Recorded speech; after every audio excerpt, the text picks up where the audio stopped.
Mapung sa mga residente naman sang Barangay 12 nga maapektuhan sa redevelopment project sang Manukan Country nagahingyo ang hatagan sila sang duta sa babahay program sa Bacolod City. Yarig balita nga itong gintutukan. Sa Malawi nga tion, diri na nangabuhi sa siningahayub-hayub sa Barangay 12 si Michelin. Tumandok gid ini sa Calatrava apang nagpasimpalad sa syudad bangod sa kapigaduhon. Bangod nagabusong, mabudlayan gid ini pananglitan madayon ang pagpahalin sa ila. Rason niyang iyang hingyo, tani mas panawigon pagid ang plaso sa pagtinir nila dire. At ani ma-extend mga binulan para makapangandam kami. January ko bata.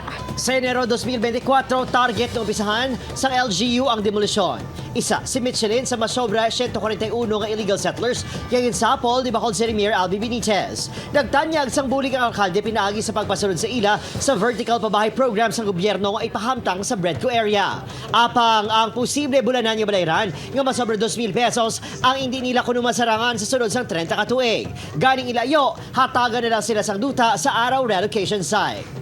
Si Shirley nga sa mismo tapangko sang isda nag-isdar, handa nga magsaylo kung may duta kay hatag. Ay mo kay di man nagdugo aton, iya man isang syudad. Di naman tayo madapit makapag-tulog-tulugan ta eh.